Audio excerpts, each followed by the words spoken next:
Marking schemes को भी थोड़ा सा गो थ्रू करेंगे और साथ ही साथ में मैक्सिमम नंबर ऑफ जो सब्जेक्ट्स हैं वो आपके लिए कितने अलाउड हैं उसके बारे में भी बात करेंगे। तो सबसे पहले सीयूईटी का एक ओवरऑल व्यू देख लेते हैं। सीयूईटी है क्या? 12th के मार्क्स आपके कितने हैं मैटर नहीं करता, पर आपका सीयूईटी में स्कोर अच्छा होना चाहिए। तो कोई भी बच्चा अगर ऐसा है जिसके मार्क्स कम आ रहे हैं या फिर 12 मतलब उसको लग रहा है कि वो बहुत अच्छे से पढ़ाई नहीं कर पाया है 12th में, बीटेक हो गया आपका, तो इसमें मैक्सिमम यूनिवर्सिटीज में आपको जनरल एप्टीट्यूड टेस्ट देना ही होता है। Hello everyone, welcome to CUET Adda. और आज के इस वीडियो सेशन में हम बात करने वाले हैं सीयूईटी 2026 के लिए बेस्ट सब्जेक्ट कॉम्बिनेशन की। But before starting anything else, because आप या तो 11th में होंगे या तो 12th में होंगे या फिर ड्रॉपर होंगे, तो ड्रॉपर वालों के लिए इतनी प्रॉब्लम नहीं होती है। बट जो बच्चा 11th या 12th में होता है उसको सीयूईटी के बारे में बहुत क्लैरिटी नहीं होती, तो थोड़ा सा हम यहाँ पर एक जस्ट लेंगे about CUET, that what is CUET और क्या इसमें सब्जेक्ट कॉम्बिनेशन इंपॉर्टेंट है उनके बारे में हम बाद में जानेंगे। बट पहले इसमें है क्या क्या उसके बारे में जान लेते हैं, ताकि हर वो बच्चा जो कि बस अभी शुरुआत ही कर रहा है उसको भी कंप्लीट आइडिया हो। वीडियो के एंड में आप मुझे ये जरूर बताइएगा कि आपको पूरी क्लैरिटी मिल गई है या नहीं मिल गई है, या फिर अगर आपके दिमाग में कोई और क्वेश्चन हो तो वो भी आप मुझे after the video comment section में लिख सकते हैं। So let me just start ahead with this. सबसे पहले हम यहाँ पर किन किन चीजों के बारे में बात करने वाले हैं उसके बारे में एक बार बात कर लेते हैं। सो ये आपकी टाइटल साइड है जिसमें मैं आप लोगों को बताने वाली हूँ कि सीयूईटी 2026 के लिए आपके बेस्ट सब्जेक्ट कॉम्बिनेशंस क्या हो सकते हैं फॉर मैक्सिमम यूनिवर्सिटी ऑप्शंस के लिए। कोई भी बच्चा अगर सीयूईटी देने के लिए जा रहा है तो उसको ये जानना जरूरी है कि जब आप सीयूईटी का एग्जाम देते हो तो वो एक सिंगल एग्जाम होता है और वो जो रिजल्ट बनता है वो आपका हर एक यूनिवर्सिटी में एप्लीकेबल रहता है। बट अगर आप चाहो आपके मन का कोई भी कोर्स आपको मिल जाए तो ऐसा नहीं होता। सीयूईटी में जितनी भी यूनिवर्सिटीज हैं आपकी, वो अपने कुछ सब्जेक्ट कॉम्बिनेशंस आपको प्रोवाइड करती हैं और कुछ कोर्सेज आपको प्रोवाइड करती हैं जिनके लिए आप सीयूईटी का एग्जाम दे करके इनमें अप्लाई कर सकते हैं। कौन कौन सी यूनिवर्सिटीज हैं उनके बारे में भी बात करेंगे, बट ये ध्यान रखिएगा कि पूरा का पूरा प्रोसेस काफी लंबा होता है, इसलिए टाइमली गाइडेंस आपको इसमें चाहिए ही चाहिए होती है। So that's why it's necessary for all of you to choose smart, apply wide and get success throughout the preparation time. Now, सबसे पहले इस वीडियो में हम बात करेंगे सीयूईटी का बेसिक स्ट्रक्चर क्या है, यहाँ पर टॉप यूनिवर्सिटीज कौन कौन सी हैं जो एडमिशंस देती हैं, मार्किंग स्कीम्स को भी थोड़ा सा गो थ्रू करेंगे और साथ ही साथ में मैक्सिमम नंबर ऑफ जो सब्जेक्ट्स हैं वो आपके लिए कितने अलाउड हैं उसके बारे में भी बात करेंगे। तो सबसे पहले सीयूईटी का एक ओवरऑल व्यू देख लेते हैं। सीयूईटी है क्या? CUET is also known as common university entrance test. ये एक नेशनल लेवल एग्जाम है जिसको कंडक्ट करवाती है NTA, which is also known as national testing agency. तो अभी क्योंकि आप 11th 12th में हो तो 12th के बाद आप सीयूईटी यूजी एग्जाम्स के लिए जाओगे, which is under graduate examination, right. और इसमें बहुत सारी यूनिवर्सिटीज आती हैं, जैसे कि इसमें सेंट्रल यूनिवर्सिटीज भी हैं और स्टेट यूनिवर्सिटीज भी हैं, डीम्ड भी यूनिवर्सिटीज हैं, ठीक है ना, या डीम्ड टू बी यूनिवर्सिटीज भी इसका पार्ट है। और इवन प्राइवेट यूनिवर्सिटीज में भी अगर आप अप्लाई करना चाहते हैं तो भी आप सीयूईटी के स्कोर के थ्रू जा सकते हैं। बट जनरली बच्चा इसको सेंट्रल यूनिवर्सिटीज या स्टेट यूनिवर्सिटीज के लिए ही प्रेफर करता है, क्योंकि वो एक ऐसी यूनिवर्सिटी में पढ़ना चाहता है जहां पर उसको एक्सपोजर तो मिले ही मिले, साथ में कम फीस के साथ, अफोर्डेबिलिटी के साथ वो एक अच्छा करियर ले पाए, राइट। सो आपको मैं बता दूं, CUET exam was introduced in CUET 2022 में इसको इंट्रोड्यूस किया गया था और पहला एग्जाम आपका ये वही था। पहले भी एग्जाम होता था, early it was with name CUCET. तब इंडिविजुअल सेंट्रल यूनिवर्सिटी के लिए आपको हर एक अलग अलग यूनिवर्सिटी के लिए अलग अलग एग्जाम देना होता था, राइट। इसके मार्क्स आपके पेपर देने के बेसिस पर ही होते हैं। 12th के मार्क्स का यहाँ पर कोई भी लेना देना नहीं होता और ये जो एग्जाम होता है आपका वो एक कंप्यूटर बेस्ड टेस्ट होता है। इसकी अगर यूनिवर्सिटीज की बात करें तो दिल्ली यूनिवर्सिटी, बीएचयू हो गया, जेएनयू जिसे आप जवाहरलाल यूनिवर्सिटी कहते हो, जो सबसे ज्यादा जाना माना जाता है अपने फॉरेन लैंग्वेज कोर्सेज के लिए। वहीं अगर आप देखेंगे तो जामिया मिलिया इस्लामिया भी है यहाँ पर, अलीगढ़ मुस्लिम यूनिवर्सिटी भी है, यूनिवर्सिटी ऑफ हैदराबाद भी यहाँ पर काफी ज्यादा फेमस है। आप इलाहाबाद यूनिवर्सिटी जाना चाहते हैं तो भी आप इसमें अप्लाई कर सकते हैं। फिर एक विश्व भारती यूनिवर्सिटी, और फिर आपकी पंजाब हो गई, हरियाणा हो गई, साउथ बिहार हो गई, सारी ही सेंट्रल यूनिवर्सिटीज इसका पार्ट है। स्टेट और डीम यूनिवर्सिटीज की बात कर लेते हैं, कुछ जानी मानी, जैसे डॉक्टर BR अम्बेडकर हो गया। जो बच्चे दिल्ली में जाना चाहते हैं, जिनको GMI नहीं मिला है ना, या फिर आपको दिल्ली यूनिवर्सिटी नहीं मिला, तो आप फिर BR अम्बेडकर यूनिवर्सिटी के लिए भी अप्लाई कर सकते हैं। जनरली इसकी कट ऑफ काफी लो जाती है, बट सब्जेक्ट कॉम्बिनेशन अगर आपके पास सही होगा तो ही आप इसमें एडमिशन ले पाएंगे। फिर आपकी गुरु गोबिंद सिंह इंद्रप्रस्थ यूनिवर्सिटी भी काफी ज्यादा जानी मानी और काफी फेमस यूनिवर्सिटी है। Then we have Tata institute of social sciences also, है ना। कुछ अफिलिएटेड कॉलेजेस भी हैं आपके यहाँ पर BHU के, जो बहुत ही ज्यादा फेमस हैं। तो बहुत सारी यूनिवर्सिटीज इसका हिस्सा है और मैं आपको बता दूं इसमें टोटल आपके 3 सेक्शंस होते हैं। ठीक है ना, जिसमें आपका लैंग्वेज रहता है, लैंग्वेज में आपके सारी लैंग्वेज पेपर्स होते हैं। फिर उसके बाद आपका सेकंड सेक्शन आता है डोमेन सब्जेक्ट, और फिर थर्ड सेक्शन आता है आपका जनरल एप्टीट्यूड टेस्ट, जिसमें क्वांटिटेटिव एप्टीट्यूड, रीजनिंग और जनरल साइंस या फिर करंट अफेयर के क्वेश्चंस आपसे पूछे जाते हैं। तो 3 सेक्शन में ये डिवाइडेड होता है। सबसे पहले जब ये शुरू हुआ था तो उसमें मैक्सिमम नंबर ऑफ लैंग्वेजेस आप 3 ले सकते थे, maximum number of domain subject आप 5 चूज कर सकते थे, और जनरल एप्टीट्यूड टेस्ट आपका ऑप्शनल था। सो पहले ये स्टार्ट हुआ 9 से, फिर इसको 2023 में 10 maximum number of subject combinations कर दिया गया, फिर उसके बाद 6 किया गया, और 2025 में इसको 5 कर दिया गया था। तो आने वाले टाइम पे भी हम एक्सपेक्ट करके चल रहे हैं कि मैक्सिमम नंबर ऑफ जो सब्जेक्ट कॉम्बिनेशंस बच्चों के लिए रहेंगे वो 5 ही रहेंगे। ये इसलिए भी कम किया गया, देयर वाज अ रीजन। पहले सोचा गया था जितने बच्चा सब्जेक्ट चूज करेगा उतने उसके पास अपॉर्चुनिटीज होंगी कि वो मैक्सिमम यूनिवर्सिटी में जा सकता है। बट जब देखा गया कि बच्चों के ऊपर काफी प्रेशर आ रहा है और बहुत ज्यादा सब्जेक्ट कॉम्बिनेशन चूज करने की वजह से उन्हें पढ़ना पड़ रहा है और कई सारे बच्चे फोकस नहीं कर पा रहे हैं, तो इनको कम कर दिया गया। तो 2025 में मैक्सिमम नंबर ऑफ सब्जेक्ट जो आप ले सकते थे वो 5 है, जो अभी आपको आगे पता चलेगा। वहीं अगर मैं मार्किंग स्कीम की बात करूं तो हर एक सही क्वेश्चन के लिए आपको +5 मार्क्स मिलता है, हर एक गलत क्वेश्चन के लिए आपको -1 मार्क मिलता है। दैट मींस अगर आपने 2 क्वेश्चन किए हैं और सपोज आपका एक क्वेश्चन सही है और एक क्वेश्चन गलत है, तो एक क्वेश्चन के आपको 5 नंबर मिल गए, दूसरा जो गलत क्वेश्चन है उसके लिए 5 नंबर तो वैसे ही चले गए क्योंकि आपने गलत कर दिया है, और एक्स्ट्रा 1 मार्क और कट जाएगा। मतलब 2 क्वेश्चन जिनको अगर आप दोनों सही करते तो 10 मार्क्स मिलते, दोनों गलत करते अगर आप तो -2 मार्क्स मिल जाते, बट एक गलत और एक सही किया हुआ है तो इसके लिए आपको 4 नंबर मिलेंगे। और अगर आप कोई क्वेश्चन अटेम्प्ट नहीं करते, आपको कोई क्वेश्चन डाउटफुल लगता है, तो आपकी कोई मार्क्स कटेगी नहीं क्योंकि आपने वो छोड़ दिया था। अच्छा, यहाँ पर क्या सीन बन रहा है अभी हर एक सेक्शन के लिए आपको 50-50 क्वेश्चंस दिए जा रहे हैं, 50 के 50 क्वेश्चंस करने कंपल्सरी हैं, और आपका टोटल नंबर ऑफ जो पेपर बनता है वो 250 मार्क्स का होता है, और आपको 60 मिनट में अपने पेपर को कंप्लीट करना होता है। तो हर एक सेक्शन आपका एमसीक्यू बेस्ड होगा, ठीक है ना, और कोई डिस्क्रिप्टिव या सब्जेक्टिव पेपर नहीं होता है आपका। और मीडियम ऑफ अगर एग्जाम के बारे में आप बात करेंगे कि मैम जैसे अगर मैं इंग्लिश चूज करता हूं मेरी लैंग्वेज में, तो क्या सारे पेपर इंग्लिश में आएंगे? नहीं, आपका मीडियम ऑफ लैंग्वेज, जब तक आप इंग्लिश या फिर कोई रीजनल लैंग्वेज चूज नहीं करते हो तब तक आपके डोमेन के पेपर कंप्लीट इंग्लिश में नहीं आएंगे। अगर आप इंग्लिश चूज करेंगे अपना माध्यम, तो फिर वो पेपर आपके डोमेन्स के और जनरल एप्टीट्यूड टेस्ट के इंग्लिश में आएंगे, अदरवाइज जो भी रीजनल लैंग्वेज आप चूज करेंगे उसमें वो आएगा, ठीक है ना। मैक्सिमम नंबर ऑफ सब्जेक्ट की बात करें हम, सीयूईटी की जो अभी आपको अलॉट किए गए हैं वो 5 है, जिसमें लैंग्वेज मैक्सिमम यूनिवर्सिटीज के लिए कंपलसरी रहता है, और डोमेन सब्जेक्ट की अगर मैं बात करूं तो भी वो मैक्सिमम यूनिवर्सिटीज के लिए कंपलसरी रहता है। जनरल एप्टीट्यूड टेस्ट अब इसको कहा जाता है, जो कि पहले जनरल टेस्ट के नाम से था, जो यहाँ पे लिखा हुआ है, ये ऑप्शनल है। मतलब अगर आप नहीं लेते हैं इसको तो आप नुकसान फेस नहीं करेंगे टॉप यूनिवर्सिटीज के लिए, बट अगर आप इसको ले लेते हैं तो ये आपके लिए बून का ही काम करेगा। अब आप ऐसे समझो, कुछ यूनिवर्सिटीज में इसकी रिक्वायरमेंट ही नहीं है ना, और कुछ यूनिवर्सिटीज में इसको कंपलसरी कर दिया गया है। तो वो मैं अभी आपको दिखा दूंगी कि आप कैसे साइट पर जाकर के अपनी यूनिवर्सिटी के अपने कोर्सेज को चेक कर सकते हैं कि उसके लिए कौन से सब्जेक्ट कॉम्बिनेशन रिक्वायर्ड है। बट ये ध्यान रखिएगा कि अगर आप अपना कुछ ऐसा कॉम्बिनेशन बना करके चलते हैं कि आपने लैंग्वेज भी लिया हुआ है, डोमेन भी लिया हुआ है और जनरल एप्टीट्यूड टेस्ट भी लिया हुआ है, तो ये सबसे अच्छा कॉम्बिनेशन माना जाता है मैक्सिमम 5 सब्जेक्ट्स के साथ। तो अब आपका कॉम्बिनेशन क्या होना चाहिए उसके बारे में हम लोग बात कर लेते हैं, लेकिन कुछ चीजें आपको ध्यान रखनी है maximum number of subject combination choose करते टाइम। सबसे पहली चीज, choose subjects based on your target course and university. जिस यूनिवर्सिटी के लिए आप जा रहे हैं और जिस कोर्स के लिए आप जा रहे हैं उसी के हिसाब से आप सब्जेक्ट कॉम्बिनेशन चूज करिए। कई बार क्या होता है ना, बच्चा मल्टीपल यूनिवर्सिटीज के चक्कर में खूब सारे सब्जेक्ट्स ले लेता है और वो कुछ नहीं पढ़ पाता है, and at the end of the day marks कम आते हैं, जिसकी वजह से वो अपने ड्रीम कॉलेज में एडमिशन नहीं ले पाता। बहुत सारी ऐसी यूनिवर्सिटीज हैं जिसमें language general aptitude test compulsory ही है, तो आप वो यूनिवर्सिटीज चेक कर लिए कि वो कौन सी हैं। जैसे कि आप इलाहाबाद यूनिवर्सिटी के लिए चले जाइए, जेएनयू में भी मैक्सिमम अगर आप कोर्सेज देखेंगे तो उसके लिए लैंग्वेज और जीएटी कंपलसरी किया गया, so you have to check for it, ठीक है ना। तो अब ये याद रखिएगा, जनरल टेस्ट जहां पे भी लिखा हुआ है वो जीएटी के नाम से जाना जाता है, that is general aptitude test.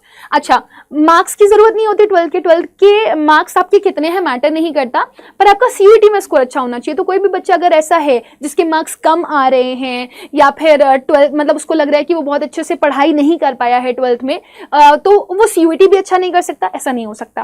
पहले जनरली क्या होता था, 99% वाले 100% वाले ही डीयू के बेस्ट कॉलेजेस में पढ़ रहे होते थे, बट अभी का हाल ये है कि कितने भी आपके मार्क्स आए हो 12th में मैटर नहीं करता, आप सीयूईटी में अगर अच्छा कर लोगे तो आपको आपकी ड्रीम यूनिवर्सिटी के ड्रीम कॉलेज में एडमिशन मिल जाएगा।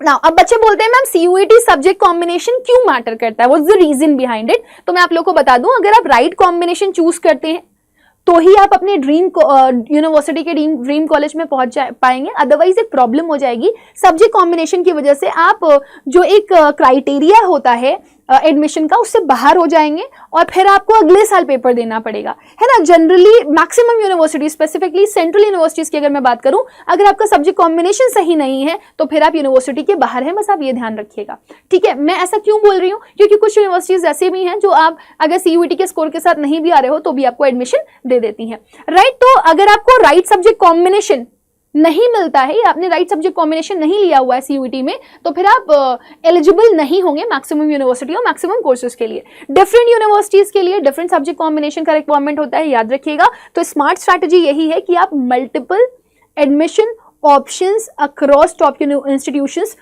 थॉट में रखिए। आप एक कॉपी बनाइए, उसमें लिखिए मेरे को कौन कौन सी यूनिवर्सिटी जाने को घर वाले अलाउ कर देंगे, या मेरे को कौन कौन सी यूनिवर्सिटीज में जाना है, फिर उसके लिए कौन कौन से कोर्सेज के लिए जाना है, तो अपने कोर्स 3-4 यूज कर लीजिए। फिर उसके बाद अब उसके हिसाब से सब्जेक्ट कॉम्बिनेशन लिखिए और पेपर दे करके आइए, ठीक है ना। जैसे कि मैंने आप लोगों को बताया कि लैंग्वेज में आपका इंग्लिश भी रहता है, हिंदी भी रहता है, कुछ रीजनल लैंग्वेजेस भी रहती हैं, बट मैक्सिमम बच्चा लैंग्वेज या तो हिंदी चूज करता है। सेकंड में डोमेन सब्जेक्ट रहता है। अब डोमेन सब्जेक्ट क्या होते हैं, ये आपके वो सब्जेक्ट होते हैं जो आपने क्लास 12 के हिसाब से स्ट्रीम में लिया हुआ है ना। अब हो सकता है क्लास 12 में आपने साइंस लिया हो तो PCM PCB होगा, कॉमर्स लिया होगा तो कॉमर्स के हिसाब से आपका क्या बन जाएगा, लाइक इकोनॉमिक्स हो गया, BST हो गया आपका, ठीक है, और अकाउंट्स हो गया। वहीं अगर आप ह्यूमैनिटीज में जाते हो तो ह्यूमैनिटीज में आपका पॉलिटिकल साइंस हो गया, हिस्ट्री हो गया, ज्योग्राफी हो गया, इस तरह के सब्जेक्ट्स रहते हैं। कभी साइकोलॉजी या कुछ और भी संस्कृत सब्जेक्ट हो सकता है, कुछ बच्चों ने लिया हो, तो वो डिपेंड करता है। बट जनरल एप्टीट्यूड टेस्ट आपके पास 12th में कोई नामो निशान नहीं होता इसका। जनरल एप्टीट्यूड टेस्ट आपको अलग से ही पढ़ना पड़ता है, जहां पर 6 टू लेकर के 8th तक का सिलेबस आपसे पूछा जाता है क्वांट्स का, और जो रीजनिंग होती है वो लॉजिकल बेस्ड होती है, और करंट अफेयर आपका पिछले 1 साल का पूछ लिया जाता है, बस जनरल नॉलेज के ऊपर बेस्ड, और जनरल साइंस के भी कुछ क्वेश्चन आपसे पूछे जाते हैं। लैंग्वेज आपके 12th वाली नहीं होती, लिटरेचर नहीं आती, उसमें noun pronoun adjective narration vocabulary है ना, रीडिंग कॉम्प्रिहेंशन, ये सब पूछा जाता है। तो अभी अगर आप ह्यूमैनिटीज के लिए, अगर आप ह्यूमैनिटीज के स्टूडेंट है तो आपके लिए बेस्ट कॉम्बिनेशन है लैंग्वेज तो लो ही लो, है ना। इसके अलावा आप 3 कोई भी डोमेन उठा लो, जैसे हिस्ट्री पॉलिटिकल साइंस, सोशियोलॉजी, या हिस्ट्री पॉल साइंस साइकोलॉजी, या हिस्ट्री पॉल साइंस इकोनॉमिक्स, आपके पास 3 डोमेन सब्जेक्ट्स होने चाहिए।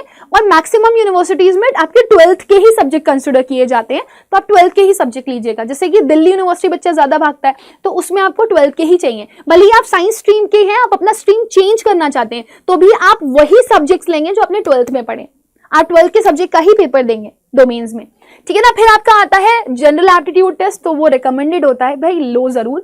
तो ये आपका, क्योंकि अगर आप BHU चले जाओगे, इलाहाबाद यूनिवर्सिटी चले जाओगे, है ना, मैक्सिमम यूनिवर्सिटीज अगर आप जाओगे तो आपके ह्यूमैनिटीज कोर्सेज के लिए वो मांगते हैं आपसे जनरल एप्टीट्यूड टेस्ट, तो उसको ले लिएगा। DU BHU JNU JMI AMU, है ना, और सेंट्रल स्टेट यूनिवर्सिटीज में ये कॉम्बिनेशन आपके लिए परफेक्ट रहने वाला है। कॉमर्स की अगर मैं बात करूं तो भैया देखो लैंग्वेज लो ही लो, BST इकोनॉमिक्स अकाउंटेंसी, आपको ये 3 डोमेन्स चूज करने हैं। और याद रखिएगा अगर आप इको ऑनर्स के लिए जा रहे हैं या फिर BCom ऑनर्स के लिए जा रहे हैं तो आपको खास ख्याल रखना होता है कि मैथ्स आपके पास हो। BCom ऑनर्स के लिए जनरली कई बार क्या होता है ना, आपको अकाउंटेंसी भी अलाउ कर दी जाती है, बट अगर आप DU में जा रहे हैं और आप BA इकोनॉमिक ऑनर्स के लिए जा रहे हैं तो आप बिना मैथ्स के नहीं जा सकते, ठीक है। तो यहाँ पे भी एक लैंग्वेज आपका, 3 डोमेन आपके, जिसमें से आप कोशिश करिए कि आपका मैथ्स हो, और अगर आपके पास मैथ्स नहीं है तो कम से कम अकाउंटेंसी तो हो, ताकि आप मैक्सिमम कोर्सेज के लिए एलिजिबल हो पाए, राइट। और प्लस जनरल एप्टीट्यूड टेस्ट ले लीजिएगा, इससे आप मैक्सिमम यूनिवर्सिटी के लिए एलिजिबल होंगे। जैसे BHU में अगर आप चले गए तो BHU में जनरल एप्टीट्यूड टेस्ट आपसे मांगता ही मांगता, बिना उसके तो आप नहीं जा सकते, है ना। तो BCom BBA BA, है ना, इन सारे कोर्सेज के लिए आप DU BHU JMI जैसी यूनिवर्सिटीज में एप्लीकेबल हो जाएंगे अगर आप इस कॉम्बिनेशन के लिए जाते हैं तो। अगर वहीं साइंस स्टूडेंट की बात करी जाती है तो लैंग्वेज है, बट लैंग्वेज को ऐसा कंपल्सरी नहीं किया गया कि आपको इतने ही नंबर लाने, बट लैंग्वेज का पेपर देना पड़ेगा आपको। अब हो सकता है आप आगे वाले जो 2026 का भी जो भी सीन निकले, हो सकता है कि लैंग्वेज हटा दी जाए साइंस स्ट्रीम से, बट अभी तक आपको लैंग्वेज चाहिए थी, मतलब आपको पास होना है था 30% तक। फिर इस साल इन्होंने क्या किया, बस पेपर दिया होना चाहिए लैंग्वेज का। तो बहुत सारी ऐसी यूनिवर्सिटीज हैं जो लैंग्वेज को इंक्लूड करेंगी, बहुत सारी ऐसी यूनिवर्सिटीज हैं जो लैंग्वेज को इंक्लूड नहीं भी करेंगी।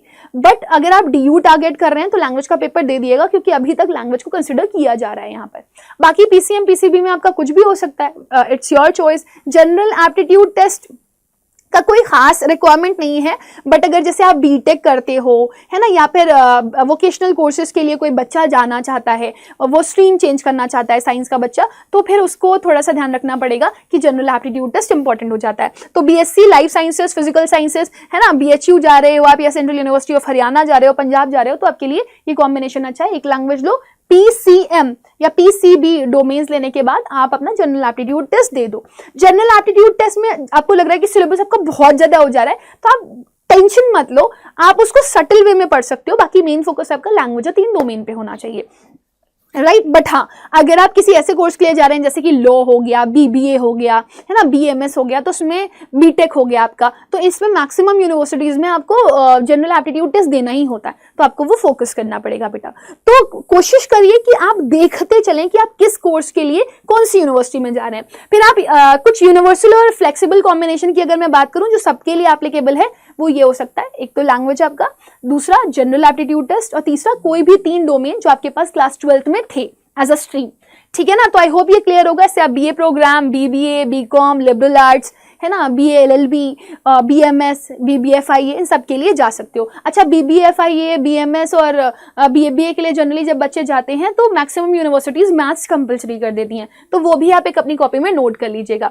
कुछ की टिप्स यहाँ पर देना चाहूंगी मैं। Choose subject based on your target course, जो कि मैंने पहले भी आप लोगों को बोला है। जनरल टेस्ट इंक्लूड करना मत भूलिएगा, भले ही आप बहुत फोकस जो करके उसे नहीं पढ़ रहे हैं अपने स्ट्रीम कोर्सेज के लिए, बट अगर आप लॉ में जा रहे हैं, BBA में जा रहे हैं, BMS में जा रहे हैं, बीटेक में जा रहे हैं, तो फिर थोड़ा उसको आपको फोकस करना पड़ेगा। लैंग्वेज तो हर कोर्स के लिए कंपलसरी है, लैंग्वेज आप स्किप नहीं कर सकते बेटा। और हमेशा याद रखिएगा, ऑफिशियल यूनिवर्सिटी के एलिजिबिलिटी क्राइटेरिया को ही कंसिडर करिएगा, अदरवाइज आप सफर कर सकते हैं। लास्ट कंक्लूजन में यहाँ पर देना चाहूंगी, राइट सब्जेक्ट कॉम्बिनेशन आपको ज्यादा ऑप्शंस देता है, बेटर चांसेस देता है, और प्लानिंग आपकी जितनी अर्ली होगी उतना ही अच्छा बेटा, क्योंकि सिलेबस वास्ट है। डोमेन तो चलो आप अपने 12th के साथ साथ पढ़ लेते हो, बट लैंग्वेज और GAT आपको स्पेसिफिकली पढ़ना पड़ता है, तो एक स्ट्रक्चर्ड प्रिपरेशन जरूरी है आपकी यहाँ पर। और साथ ही साथ में अगर आपको 2026 अच्छे से क्लियर करना है, अपने ड्रीम यूनिवर्सिटी के ड्रीम कॉलेज में पहुंचना है, तो क्लैरिटी बहुत जरूरी है। अगर आपको क्लैरिटी नहीं है चीजों की, तो फिर आप हे वे ही रहोगे, क्योंकि मैं देखती हूँ मैक्सिमम बच्चे सब्जेक्ट कॉम्बिनेशन में ही आउट हो जाते हैं। अब आपका कॉल टू एक्शन क्या होना चाहिए? देखो, अगर प्रिपरेशन कर रहे हो तो CUET के लिए CUET अड्डा से बेहतर कुछ भी नहीं है।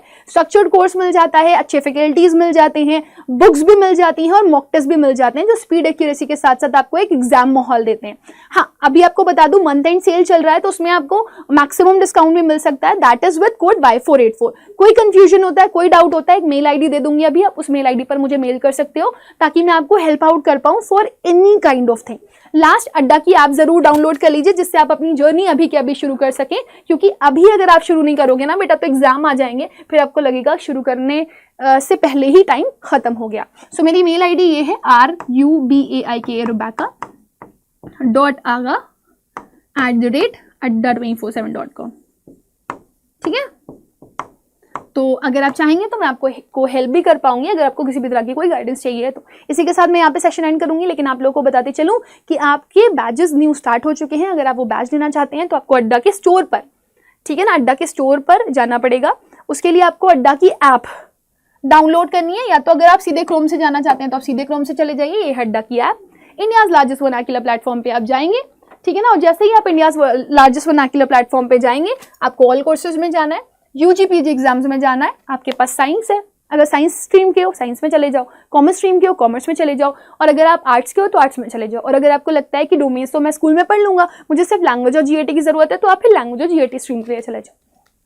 अगर ड्रॉपर हो आप, तो मैं फिर आपको सिर्फ लैंग्वेज GAT प्रिपेयर करने के लिए नहीं बोलूंगी, मैं बोलूंगी कि आप स्ट्रीम वाइज प्रिपेयर करना, क्योंकि मुझे पता है स्कूल नहीं जा रहे हो तो पढ़ाई नहीं हो पाती है। सो सपोज अगर आप आर्ट्स स्ट्रीम के हो तो आप इधर जाओगे, आपके पास देखो डेल्टा 2.0 बैच है, जैसे आप इस पर क्लिक करोगे आपको यहाँ क्या क्या मिल रहा है वो देखो। यहाँ पे आपको 776 ऑनलाइन लाइव क्लासेस मिल रही हैं, मॉक टेस्ट मिल रहा है और 9 ई बुक मिल रही हैं। अभी तक इसकी सिर्फ एक दो क्लासेस ही हुई हैं, और ये बैच आपको 40% ऑलरेडी डिस्काउंट पे मिल रहा है, जिसकी कॉस्ट है 6985 रुपीज़। बट अगर आपको और डिस्काउंट चाहिए तो फिर आप कोड यूज कर सकते हैं Y484। याद रखिएगा, यहाँ पे आपको स्ट्रक्चर्ड पढ़ाई मिलती है, 10 जगह भटकना नहीं पड़ता।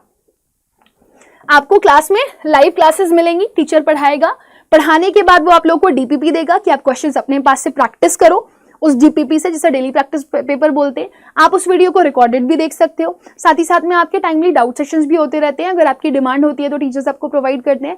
बुक्स में आपको वेरिएशंस मिल जाते हैं क्वेश्चंस के, और लास्ट में अगर आप देखोगे अड्डा की बुक में तो आपको प्रीवियस ईयर क्वेश्चंस भी मिल जाएंगे, है ना। और इसके साथ साथ आपको मॉक टेस्ट मिल जाता है जो आपकी स्पीड और एक्यूरेसी बढ़ाने में आपको मदद करता है। तो 360 डिग्री प्रिपरेशन एक जगह पे। ये कोड याद रखिएगा Y484, ये आपको मैक्सिमम डिस्काउंट दिलाएगा। बाकी कोई दिक्कत होती है, कोई परेशानी होती है, कोई डाउट आता है, feel free to mail me on this mail ID. I am there with all of you.